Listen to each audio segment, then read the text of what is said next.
because her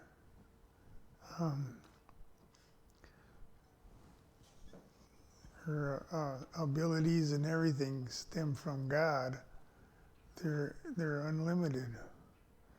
I mean, she's got enough to feed everybody, give to the poor, all kind of things extra besides just running her household. And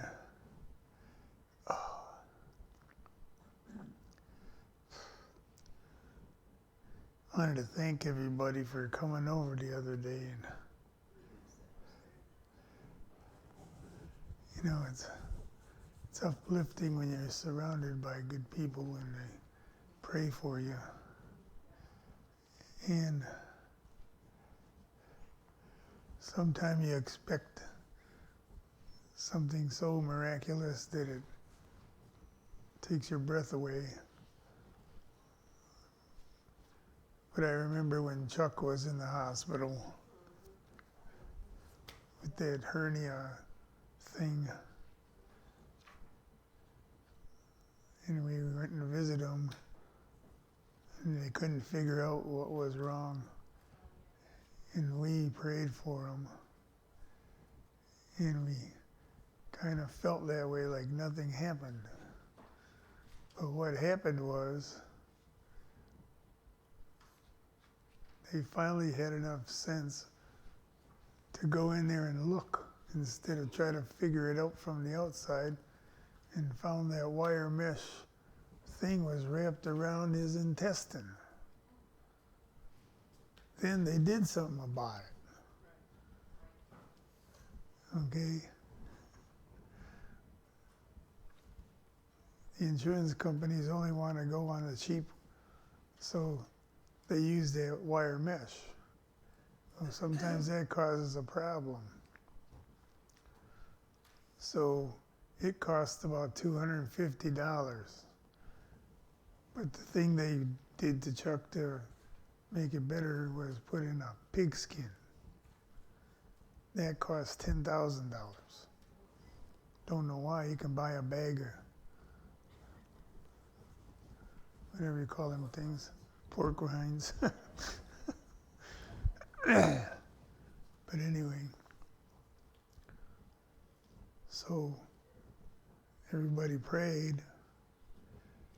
Nancy got impatient with the doctor never calling us back. So she called him. And the triage nurse was asking me what was happening, what was going on. And she goes, "You need to come in here and have somebody look at you." I said, "Okay." So I went to the ER Saturday afternoon. Yeah, you're right. I don't know what day it is. Anyway, went in there Friday about 4 o'clock and got out of there about 11 o'clock.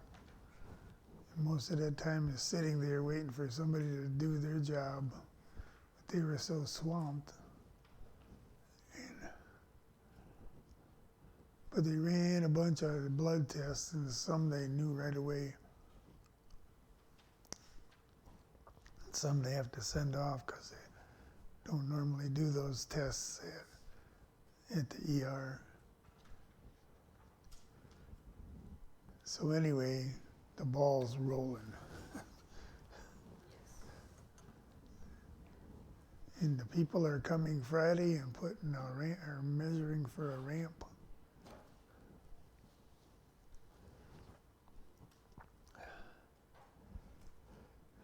It's weird because if you know physics, the steps or a ramp require the same amount of ability, physical, to go up. The amount of energy it takes one, it's the same for the other one. But you can just put your foot ahead of the other one and walk up it. So it's better.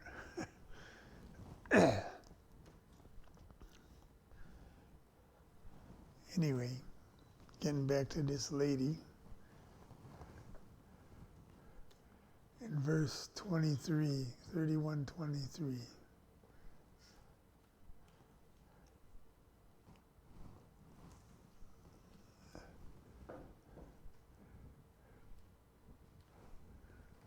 Her husband is known in the city's gates when he sits among the elders of the land.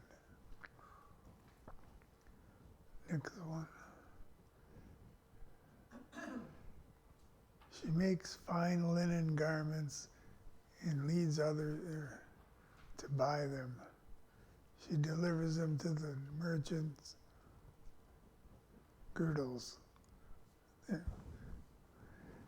Is this from? Is this from Amplified or something? Okay. She makes fine linen and selleth it, and delivereth girdles unto the merchants, or sashes. Okay. She's a businesswoman. This is the part I like from here on out. I would drive my truck around and be quoting this and quoting it and quoting it. Strength and honor are her clothing, and she shall rejoice in time to come. The church should be clothed in strength and honor. Not to be judgmental or accusative, but it isn't always the case. And people need to tighten up their game. Look what the Word says and use that as your strength. Use that as your honor. You can't go wrong when the Word of God is what you're basing what you're saying on. And it don't matter what the subject is, there's something in the Word that covers it, a principle. Sometimes it's not the exact words that you think you need, but the principle is there. Like I find something laying there, a gold watch.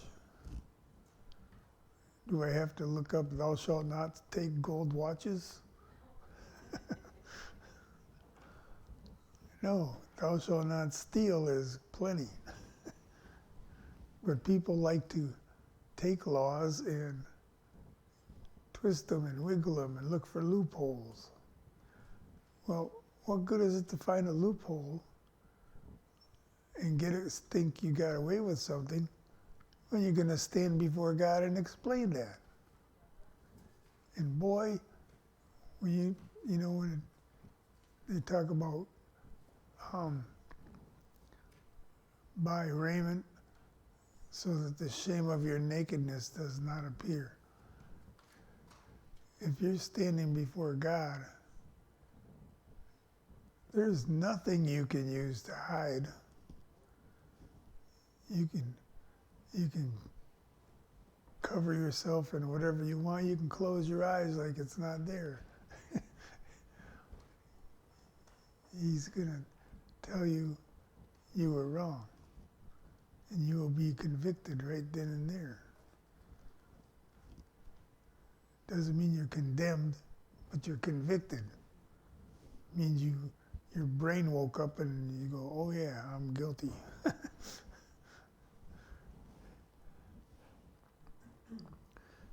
I was thinking about how people think God's always wanting us, punish them. I did something wrong. God's punishing me. And I thought about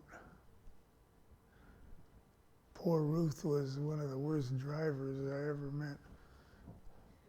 I think she wrecked 5 of our cars. Okay, some real bad and some just creases and things like that. And it was monetary thing that I couldn't keep affording to do this, paying deductibles and everything. So it would have been easy to get really mad and yell at her. That wouldn't pull the dent out. And the important thing was she wasn't hurt, and nobody else was. And so you wrap your arm around them and go, there. If people would realize that's what God wants to do with us, so that we can just keep moving this life of ours along and prospering, okay? No use stopping what you're doing just because of a fault. You repent, she'd cry and everything. It's only metal. But anyway, if we would get that attitude that that's how God thinks about us. He loves his wife, he loves his church.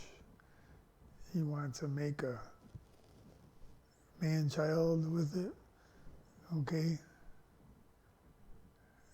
So the relationship has to be steady and stable.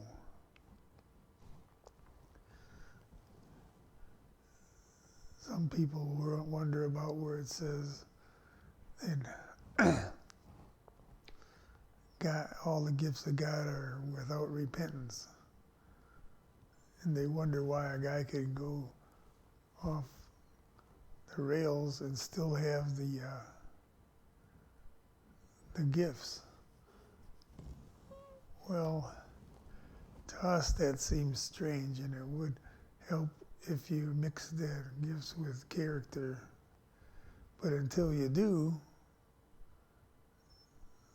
why not allow you to still heal people? It's because you need to learn something and move along in your course. Okay? Paul said, I finished my course. You go to college, what do you take? Courses. Okay? You have something to learn all along the way.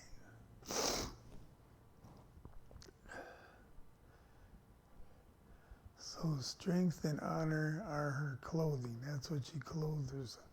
She shall rejoice in time to come. Sometimes it's hard to rejoice in the immediate time you're living in. Like,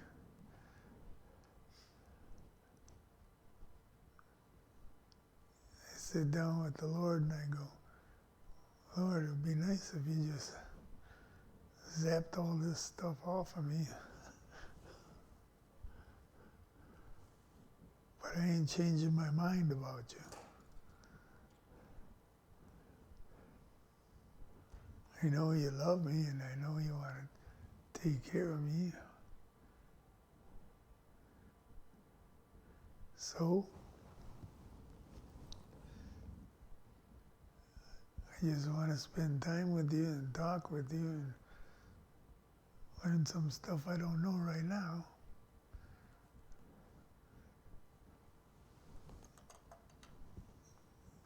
It could be a time of wasted time, or it could be a time well spent knowing the Lord. Why not?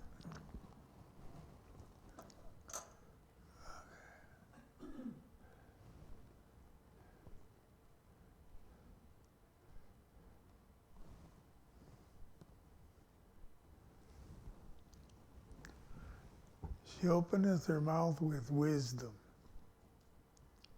Now, where does that wisdom come from? Comes from her husband. And we can get all caught up in the gender thing. Like, oh, the husband's smarter than the wife or something. No, that isn't it. We're talking about Jesus. And whoever you are, you're going to open out your mouth with wisdom. And in your tongue is the law of kindness. You know, I had to overcome something, and I'm not sure I completely overcame it yet. But when I was like 14, I was going to school in Canada, and I was the outsider. I wasn't even the new kid at school. I was the new kid in the country. I was a Yankee. And so there was always these guys, and there'd always be 10 of them and one of me, and they'd be sniping at me about something. And so I grew up with a rapier-like wit. And so I had to learn not to do that, not to defend myself in that way, because I could put somebody down, and I don't know how much that hurt them.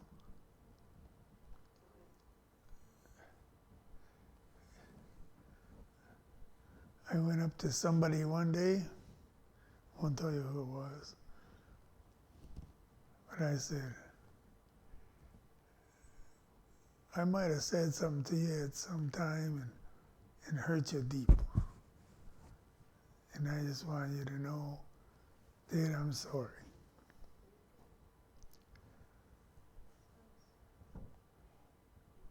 And that person started weeping. You don't know what you do when you say stuff to people. You know, like the old adage, if you can't say something nice, don't say anything at all. But I go one step further and say something nice, which is the word eulogy. Don't wait till they're dead and looking up at you out of a coffin. Boy, you were a nice guy. No, tell them now while it matters. While the encouragement keeps moving in their course. And so,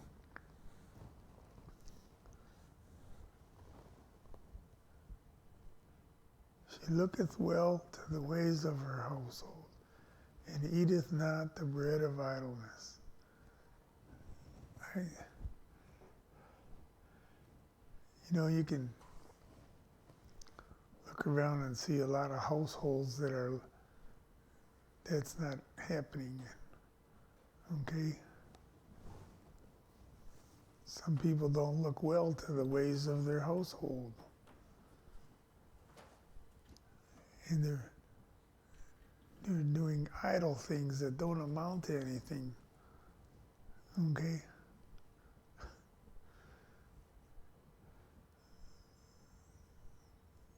All these people who want to teach kids all this perverted stuff. Okay, what's the purpose of it? You're not teaching them math. You're not teaching them English, how to write. You're not teaching them how to express themselves verbally. Okay? You're teaching them something they don't even need to know. And so where's the profit there? What's your aim? Why are you doing this?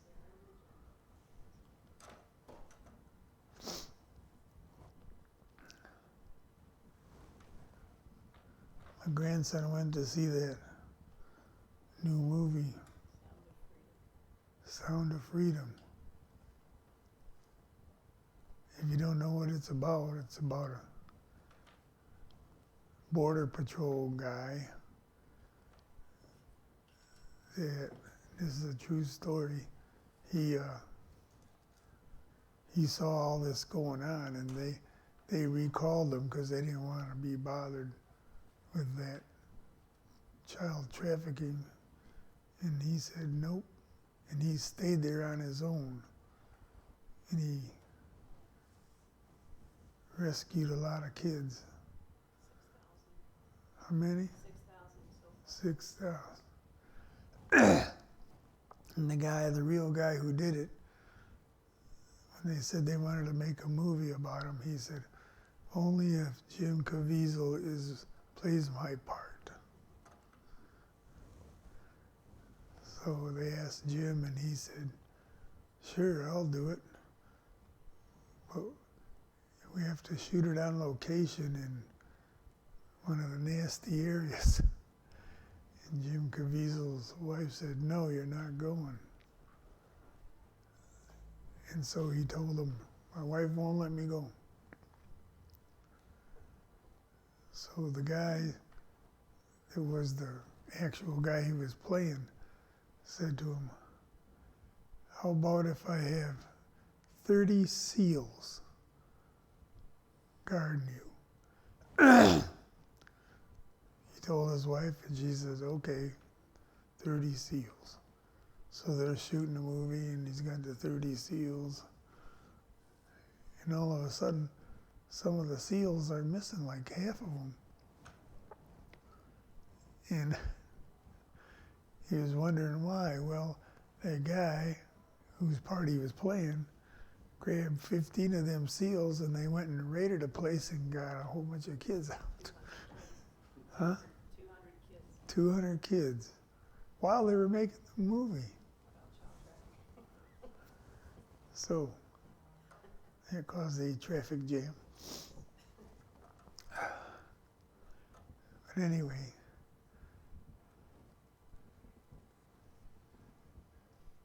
when you read something like this, she looketh well to the ways of her household, and eateth not the bread of idleness. Okay? There's so many things we do. You're busy, you're doing something, but is it profitable? Is it something that is going to produce a product that's helping, that's bringing the kingdom into light?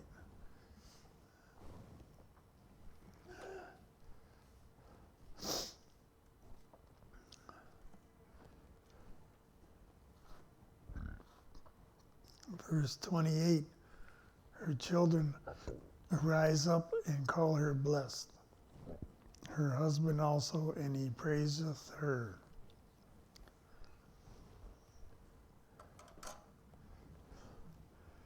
You know, the church is kind of a nebulous thing. It comes in, there's some people that are very active and they're doing something, but the whole church in general, aren't you just glad you know a lot of the stuff you know that you just didn't know or have any idea about? You were taught by the fivefold ministry, encouraged, and brought up to a place, you're brought up to speed in the kingdom. Some poor people, they just don't have any clue that there's a better way, a different way, a more wholesome way. Everything about it, it's a more profitable way.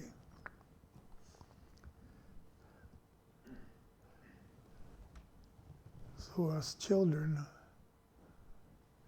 should think that way about the church. It did a lot of things, you know, don't despise how you started out or anything like that.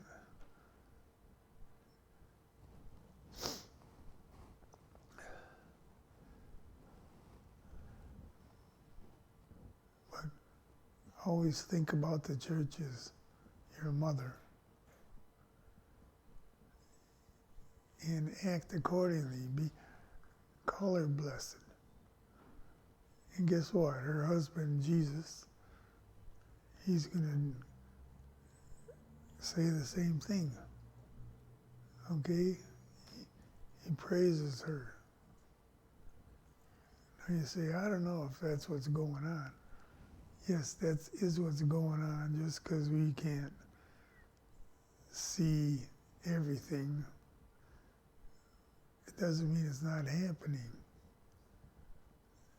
And everybody wants everything instant, and it's going to take years.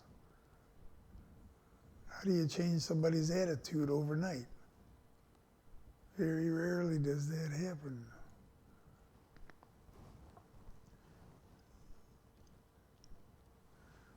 I mean, Paul got his attitude changed overnight, so to speak. But really, when you read about it, he spent 3 years in the desert, and he did a lot of things. He didn't just jump up and start preaching. He had some things he had to learn.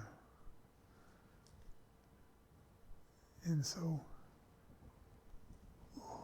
next verse.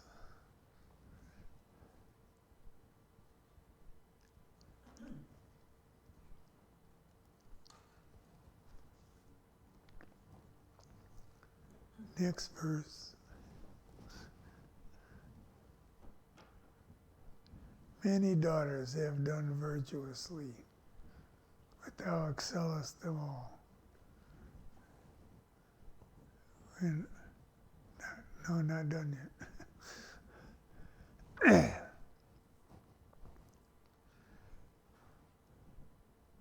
Remember what that word virtuously means? In anything, whether it's physical or mental or something that's nice to have in your character, okay? Whatever it is, it's strong. It's something strong. This woman is a strong woman, okay? And that word virtuously means it's an army. And so army, one person cannot do too much, but an army can. If we could get that into people's heads, oh, my vote don't count. Of course it don't. For all you think of it is you. We need whole bunches of yous.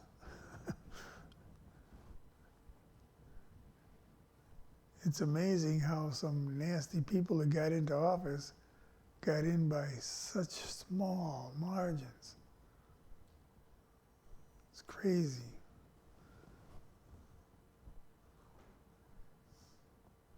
So the church says, many daughters have done virtuously, but thou excellest them all,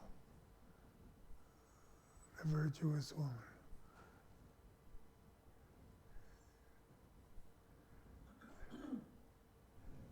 Catch my breath. Next one, please.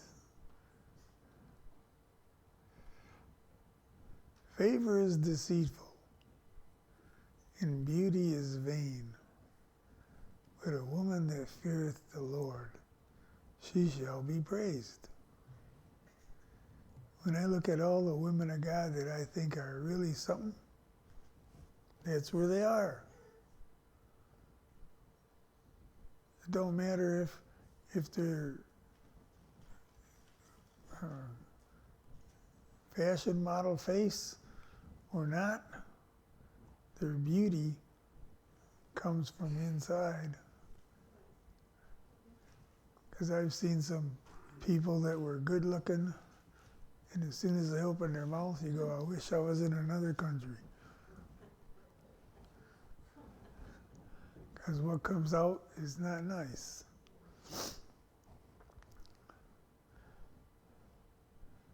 A woman that feareth the Lord, she shall be praised.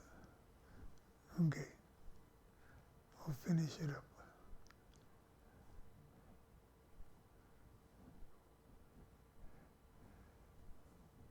Give her of the fruit of her hands, and let her own works praise her in the gates. Remember the gates?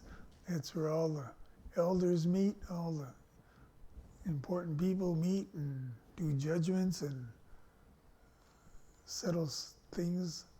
That's what Boaz had to do to settle the thing with Ruth. And he had to take his shoe off. Remember that? give the guy one of your shoes. Now you got one shoe. But it's a symbol that you made a deal. And so this church, there's a lot of ways you can look at this fruit of the hands, because, you know, she worked and made a lot of things, didn't she? And that's what she used when it says that she planted a vineyard. With the fruit of her hands, she planted a vineyard. That's a church. That's what happened here. Let her own works praise her in the gates. That whole thing, you read it, and it's praising that woman, it's praising the church. And so, whenever you read that, think about, keep that in mind, that Jesus is the husband and the virtuous woman is the church. And look at all the things that the church is supposed to be doing. And she didn't ever seem to lack for funds or whatever it took to help somebody. Why? Because my father owns a cattle on 1,000 hills. And when you're doing the Lord's work, you get what it takes to do it. And he wants you to buy the best and give them the best.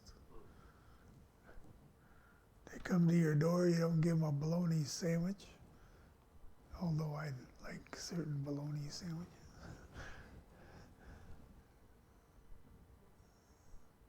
But you bring them in and you sit them at a table and give them a kind of a thing you eat when you sit at a table. Okay, whatever that is. You might want to say it's steak or whatever, but you're going to give them the best that God has to give them right out of your mouth. And then they're going to see how you love them, and that's going to change them. Okay?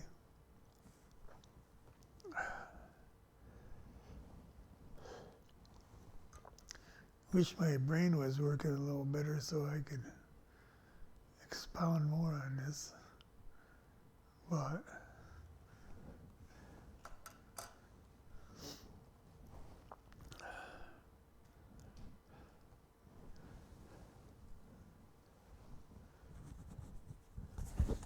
the Lord's been good to me.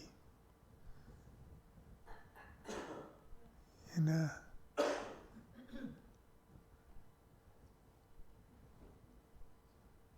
know that nothing can separate me from the love of God.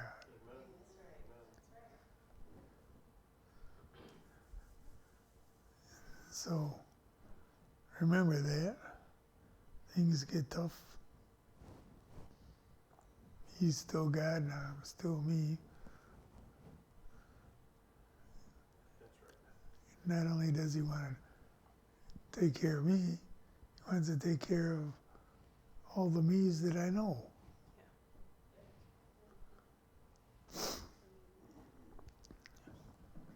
So, okay, class is out.